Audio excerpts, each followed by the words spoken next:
Once upon a time, there was a girl called Madeline who was very intent on winning the crystal growing competition using copper-2 sulfate as her chosen crystal growing material. She read that overexposure to copper-2 sulfate could inhibit catalase function much like cyanide. To help Madeline out, we designed an experiment using hydrogen peroxide to test copper-2 sulfate's effect on catalase activity.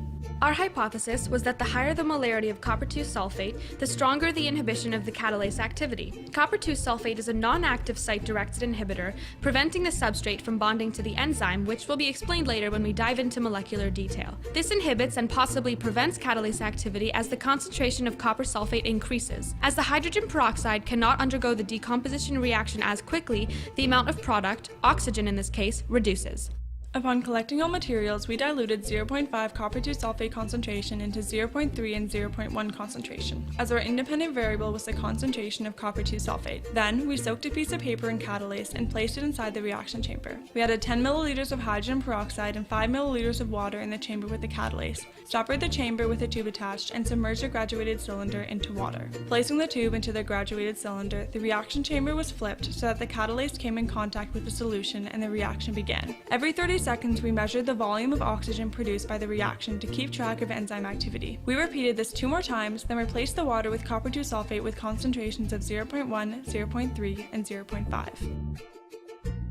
These are our observations. As you can see, the amount of oxygen decreased immediately as copper-2 sulfate was used in the reaction, showing it is an inhibitor. Madeline was correct. More importantly, this also shows that as the molarity of the copper-2 sulfate increased, the amount of oxygen decreased. This graph shows that with each increasing molarity, the line of best fit representing the produced oxygen is lower, proving our hypothesis was correct. Now, what is actually happening at the molecular level? Catalase is an enzyme found in blood that breaks down hydrogen peroxide. This reaction takes place because the enzyme catalase lowers the activation energy. This is because the heme group, an iron molecule present in the catalase. When the substrate binds to the active site and comes close to the iron 3 that is bonded to the catalase, the iron is oxidized and the hydrogen peroxide is reduced, breaking down into water and oxygen. As the rate of decomposition slows down, the amount of oxygen produced reduces. Therefore, there is less oxygen produced as this reaction is inhibited. The results from our experiment matched our hypothesis because the number of copper sulfate molecules increased as the concentration increased, while the amount of substrate remained constant. When copper-2 sulfate binds to the non-active site and changes the enzyme shape, the substrate cannot complete the induced fit model. Copper sulfate breaks disulfide bonds of the enzyme, altering its tertiary structure and inhibiting its function.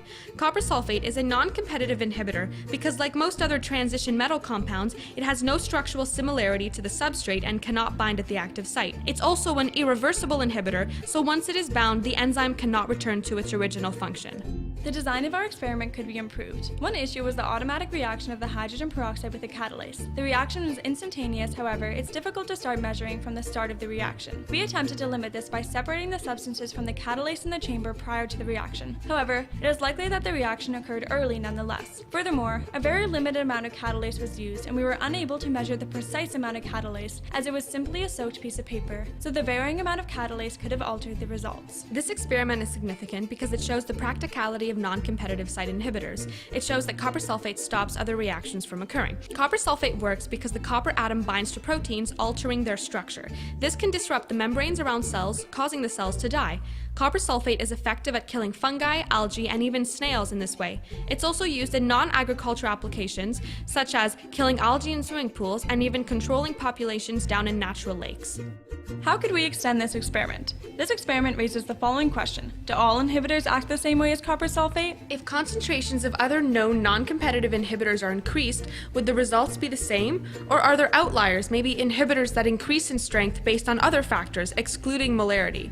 Next steps could include testing these other known non-competitive inhibitors and examining their results, or still using copper sulfate but investigating what other factors affect inhibition rate. For example, temperature, varied pH values of different inhibitors, etc. Thank you for watching, and we hope you learned something cool. You're all science-sational!